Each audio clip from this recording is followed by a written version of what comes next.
Paz e graça aos meus irmãos nesta manhã, a todos vocês que participam também pela internet, que a misericórdia e a graça do Senhor sejam abundantes nas nossas vidas.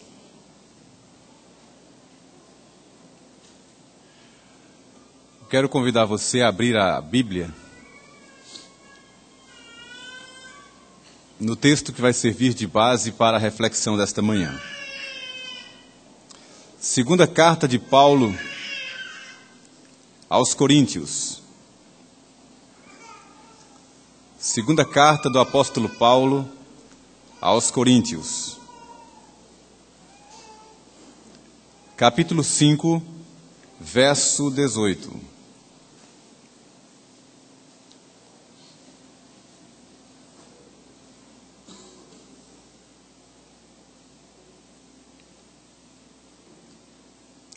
Eu peço que você acompanhe essa leitura que vou fazer com reverência, com atenção, buscando de Deus o alimento que Ele nos dará. O ministério da reconciliação. Ora, tudo provém de Deus, que nos reconciliou consigo mesmo por meio de Cristo e nos deu o ministério da reconciliação, a saber que Deus estava em Cristo reconciliando consigo o mundo, não imputando aos homens as suas transgressões, e nos confiou a palavra da reconciliação. De sorte que somos embaixadores em nome de Cristo, como se Deus exortasse por nosso intermédio. Em nome de Cristo, pois, rogamos que vos reconcilieis com Deus. Aquele que não conheceu o pecado, Ele o fez pecado por nós, para que nele fôssemos feitos justiça de Deus. E nós, na qualidade de cooperadores com Ele, também vos exortamos a que não recebais em vão a graça de Deus.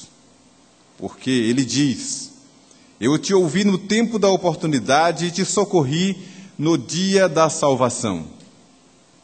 Eis agora o tempo sobremodo oportuno, eis agora o dia da salvação, não dando nós nenhum motivo de escândalo em coisa alguma, para que o ministério não seja censurado. Pelo contrário, em tudo recomendando-nos a nós mesmos como ministros de Deus, na muita paciência, nas aflições, nas privações, nas angústias, nos açoites, nas prisões, nos tumultos, nos trabalhos, nas vigílias, nos jejuns, na pureza, no saber, na longanimidade, na bondade, no Espírito Santo, no amor não fingido, na palavra da verdade, no poder de Deus, pelas armas da justiça, quer ofensivas, quer defensivas, por honra e por desonra, por infâmia e por boa fama, como enganadores e sendo verdadeiros, como desconhecidos e entretanto bem conhecidos, como se estivéssemos morrendo e contudo eis que vivemos, como castigados, porém não mortos, entristecidos, mas sempre alegres, pobres, mas enriquecendo a muitos, nada tendo, mas possuindo tudo.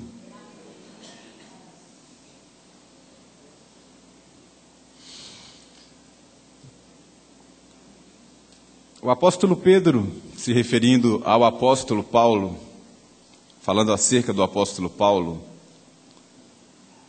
ele disse que o irmão Paulo fala coisas muito difíceis de entender.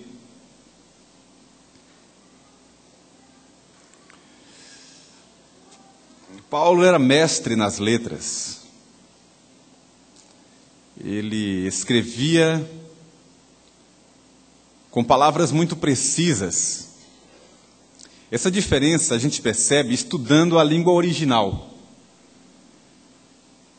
que o Novo Testamento ou os Evangelhos foram escritos num grego chamado koiné, que é um grego comum, a língua falada pelo judeu comum. Mas havia o grego clássico, a língua dos pensadores. E o apóstolo Paulo, embora tenha escrito como estrutura linguística o grego koiné, mas a formulação, a estrutura das frases, a forma como ele escreve, é uma forma clássica, elaborada, palavras precisas, escolhidas, porque era um homem de muitas letras, de fato. E os estudiosos, os comentaristas, investigando esses textos aqui, falam que algumas passagens se revestem de ainda maior importância, exatamente porque as palavras foram escolhidas. Então, esse texto é um deles. Porque Paulo faz uma exortação à igreja, e nessa exortação ele coloca teologicamente algo muito grave, que talvez a igreja, de um modo geral, não tenha ainda se apercebido como deveria, na leitura que eu faço, das implicações dessa passagem que eu li. Então presta atenção no que eu vou falar a você nesta manhã. Ele diz o seguinte, veja só, que tudo provém de Deus, tudo, que nos reconciliou consigo mesmo através de Jesus, e nos deu o ministério da reconciliação. E a mesma palavra que é usada com relação ao serviço que Deus fez através de Jesus, é a mesma palavra que Paulo usa também, se referindo ao ministério da igreja. Ele nos reconciliou consigo mesmo e nos deu essa tarefa, o ministério da reconciliação, a saber que Deus estava em Cristo reconciliando consigo mesmo o mundo. E nos confiou a palavra da reconciliação. A tarefa da reconciliação é da igreja.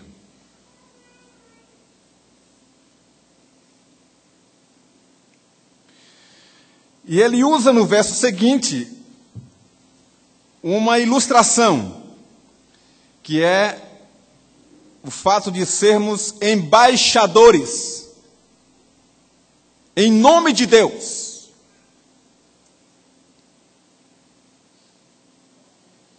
Nós somos os representantes legais de Deus. Deus se move na terra através da sua igreja. Razão porque somos chamados o corpo vivo de Jesus. Nós somos os seus pés que vão, suas mãos que alcançam, sua boca que fala, uma vida que testemunha o sacrifício e a ressurreição de Jesus. Teologicamente, eu posso afirmar que Deus se move na terra através de nosso intermédio, ou através de nós, por nosso intermédio.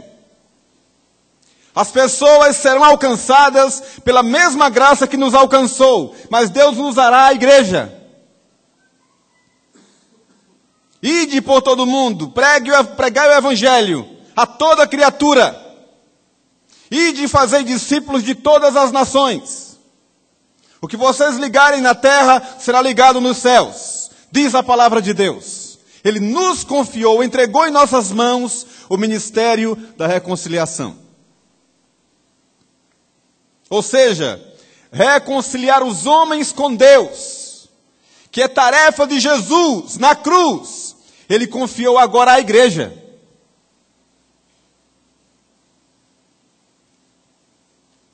Pois somos os seus embaixadores. A questão teológica que fica em voga, em discussão,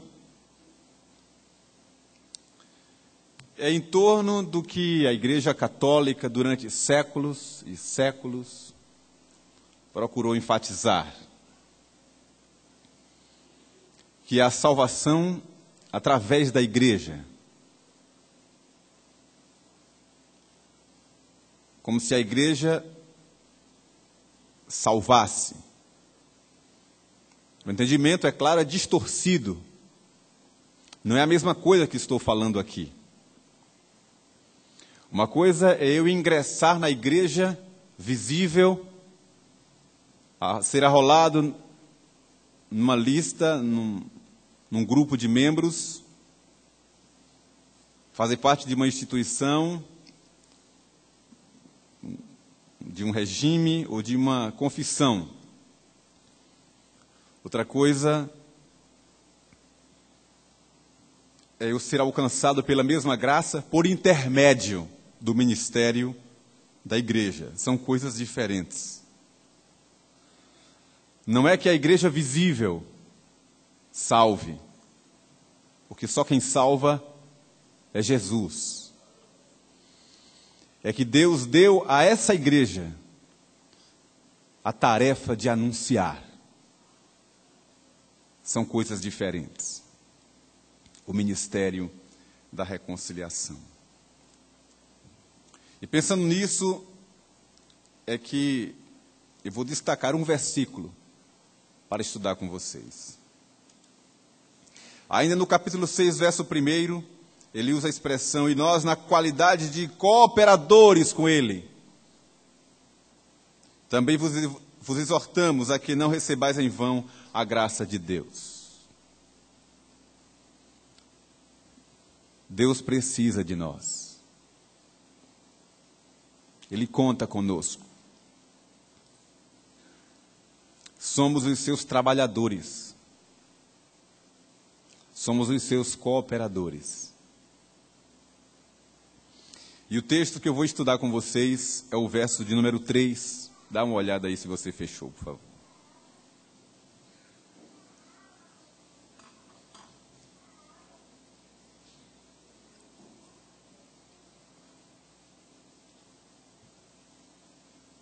Vamos ler juntos, por favor, verso 3. Não dando nós nenhum motivo de escândalo, em coisa alguma, para que o ministério não seja censurado. Que ministério é esse? Que não pode ser censurado. Ora, é o mesmo texto que eu li. Ele está se referindo ao ministério da reconciliação, que é a caminhada da igreja, que é a proclamação do Santo Evangelho, as boas novas da salvação, que não pode ser censurado por nossa causa, não dando nós nenhum motivo de escândalo, disse o apóstolo Paulo.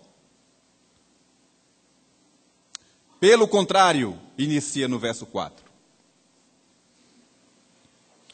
É claro que não há como não haver escândalo. O próprio Senhor Jesus disse isso. Ele disse, é inevitável que venham os escândalos. Ai, porém, daquele através de quem o escândalo vem. Onde tem gente, onde tem pessoas, existem falhas, defeitos, desvios e pecados. E em todos os tempos da igreja, sempre houve escândalos, que é a quebra de um princípio, seja ele moral, seja ele espiritual. E o apelo do apóstolo, pelo menos no contexto dessa passagem, é a questão de se denegrir a imagem do Evangelho de Cristo. Seja por inabilidade, seja por maldade.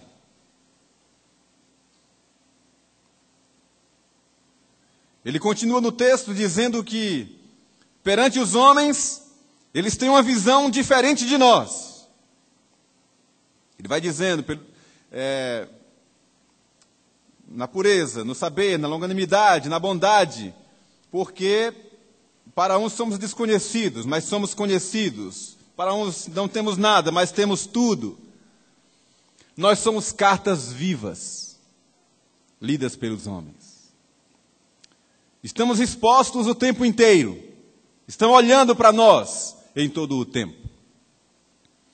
E nós mesmos não podemos entregar de bandeja, como dizemos no popular, aquilo que é mais precioso para Deus, que é a sua igreja, que é o testemunho do Evangelho. Que são os escândalos. E existem alguns textos bíblicos que apelam para isso. Eu me lembro de James e Jambres, que se levantaram contra Moisés, contra a fé, contra a aliança de Deus. E andaram falando mal do caminho e pelo caminho. Mobilizaram-se para tentar trazer de volta pessoas que estavam querendo seguir na mesma fé de Moisés. Conseguiram. Mas Deus os puniu de forma tão avassaladora. Me lembro também de Himeneu e Fileto, de quem Paulo fala a Timóteo, que naquele grande movimento do cristianismo, no primeiro século, levantou-se um movimento pró-judaizantes, para trazer de volta aqueles que se converteram ao cristianismo. E era um movimento muito forte, com muitos líderes espirituais, gente influente. E esses dois, Himeneu e Fileto, entravam nas casas, dizendo que aquilo que se pregava em nome de Jesus era tudo mentira, que a ressurreição já tinha acontecido, que agora era tudo vazio, que não fazia mais sentido. E Paulo diz a Timóteo que a linguagem deles era como um câncer que corroía e que a perdição deles estava próxima. Na história da igreja sempre houve Janes e Jambres. Sempre houve Himeneu e Fileto. Assim como aqueles filhos de um judeu chamado Seva, exorcistas ambulantes, que invocavam o nome de Jesus, mas ao mesmo tempo falavam mal do caminho, falavam mal do Evangelho.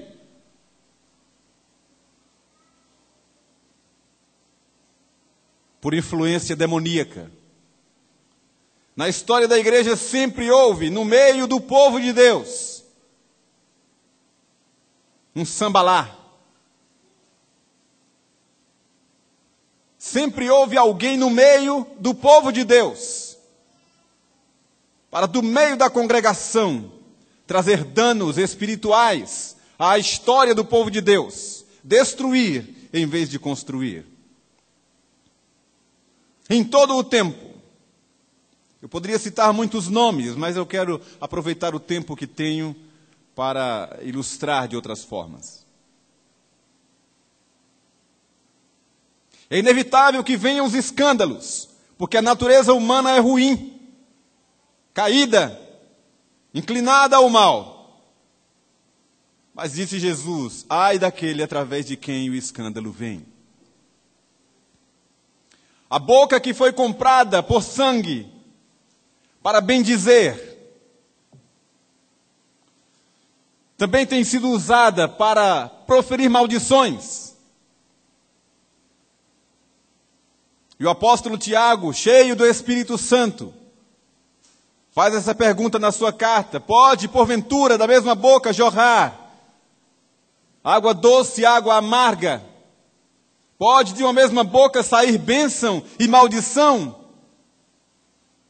Pode, porventura, se colher figos de um espinheiro? O que se espera é que de onde há a presença de Deus só haja bênção. Mas, na verdade, existem muitos escândalos. Muitos escândalos. Muitos fracassos. Muitos tropeços. E uma coisa curiosa: quando o apóstolo exorta com essas palavras, é porque do meio da própria igreja é que surgiam os escândalos. Ele não estava apontando para fora. Ele não estava apontando para ações dos ímpios com relação à igreja. Ele falava a uma igreja que estava recheada de escândalos, que era a igreja de Corinto, que era a igreja dos crentes, a igreja dos santos, mas que cada capítulo é uma exortação a um tipo de escândalo, a um tipo de pecado, a um tipo de tropeço. Coisas bizonhas, coisas horríveis, ao ponto até mesmo de ter gente no meio da congregação cometendo incesto,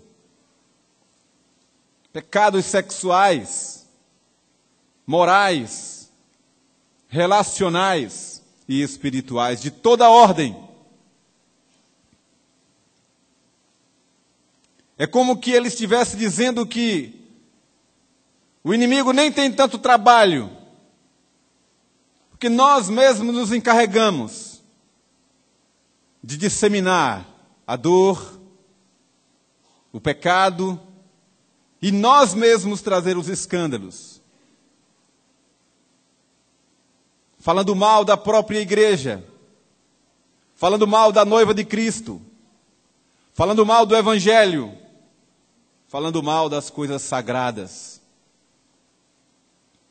Estamos vivendo esses dias, ouvindo nos noticiários, uma notícia de uma tecla só: escândalos e mais escândalos.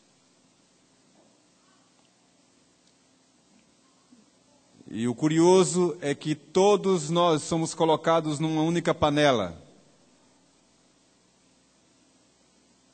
A sociedade não sabe diferenciar uma coisa da outra.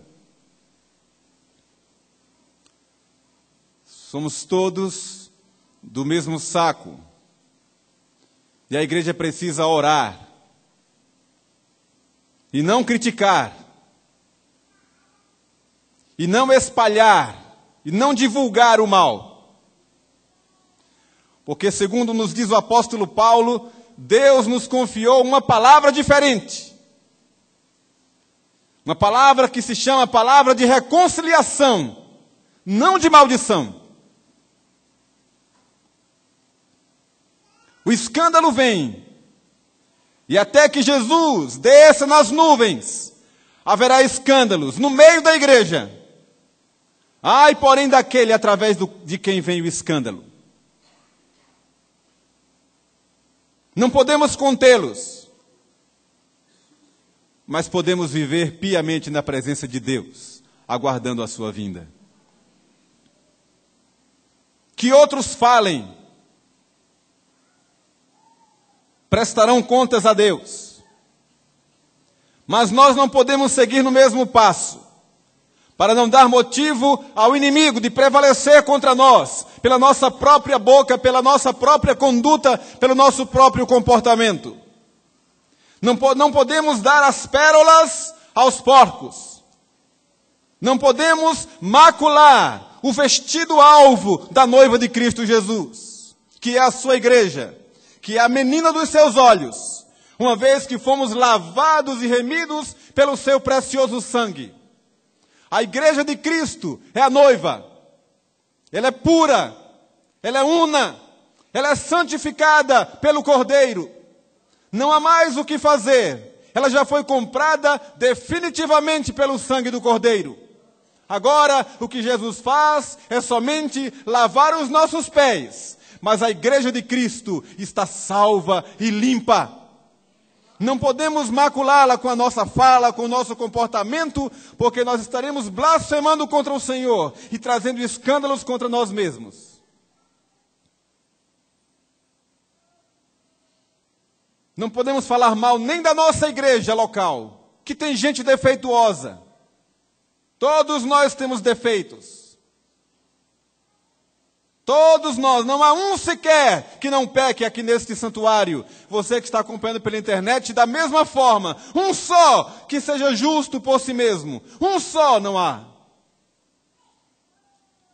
Não há uma única comunidade na face da terra que se reúna para glorificar a Jesus. Uma única, seja de um grupo pequeno, seja de uma multidão. Não há uma única comunidade que não seja defeituosa. E eu estava agora no Recife, esses dias, pregando num culto do Sesc Centenário, uma outra reunião lá. E eu ouvi de um colega, algo que todos já conhecemos, mas ele falou de uma forma meio jocosa, falando de um irmão que disse que estava saindo da igreja, porque aquela igreja era cheia de gente problemática. Ia para uma outra igreja. E o pastor disse, então, quando você chegar lá, vai ser o primeiro problema para aquela outra comunidade. Porque todos nós somos defeituosos. Aquela igreja que vai subir não é uma igreja de pessoas perfeitas pelo próprio mérito. Vai subir uma igreja santa, mas é pelos méritos de Jesus, e não nosso. Portanto, eu não posso criticar, nem falar mal da igreja, muito menos do Evangelho, que é santo e puro, nem brincar com coisas sagradas, e contar piadas das coisas de Deus, e falar na presença de ímpios qualquer coisa que venha denegrir, diminuir ou ofender o Evangelho. Jamais! Porque a bandeira que nós carregamos é a bandeira do sangue de Jesus, que nos purifica de todo o pecado e nos garante a vida eterna, o céu para sempre.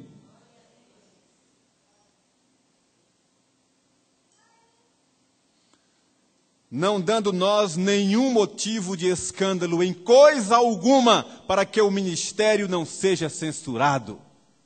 Em coisa alguma, seja palavra, seja ação.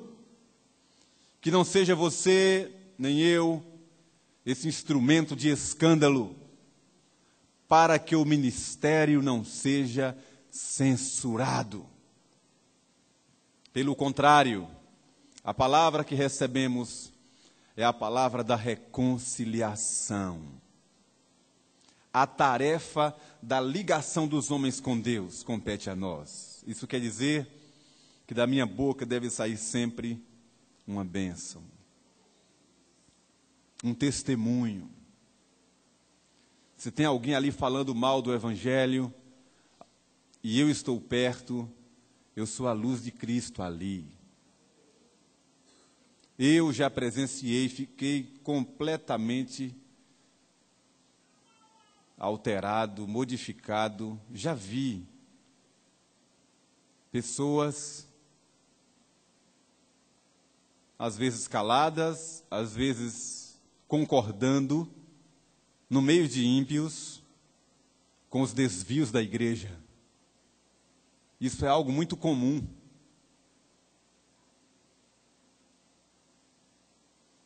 Com pecados de pastores na boca do povo. Nós não somos coniventes com o pecado, nem podemos ser. Mas o que a gente deve fazer sempre é defender a Jesus, honrar o nome de Jesus, fazer ver naquela ocasião que se tem alguém agindo assim, está em pecado, uma afronta contra Deus, porque Deus é santo e o seu povo é santo. Que o Senhor nos ajude a vencer essa inclinação para o mal. E tire da nossa boca qualquer palavra que venha de alguma forma prejudicar essa caminhada linda que Deus propôs, que é a reconciliação dos homens com Deus. Que não seja por nosso intermédio, nunca o tropeço, o escândalo, porque Jesus disse que aquele que escandaliza, que faz enfraquecer ou tropeçar um dos pequeninos, qualquer um dos santos, melhor seria jamais ter nascido. Seria melhor pegar uma pedra de moinho, aquela pedra bem grande de moer o trigo, amarrar uma corda ao pescoço e lançar-se ao mar. Quem é motivo de escândalo, ou que entristece, que enfeia, que denigre o Evangelho de Cristo e a sua igreja, vai se ver muito apertado com Deus, porque Deus deu o seu Filho para resgatar essa igreja santa e linda que pertence ao Senhor. Que Deus nos abençoe nessa manhã e nos guarde de todo mal, em nome de Jesus.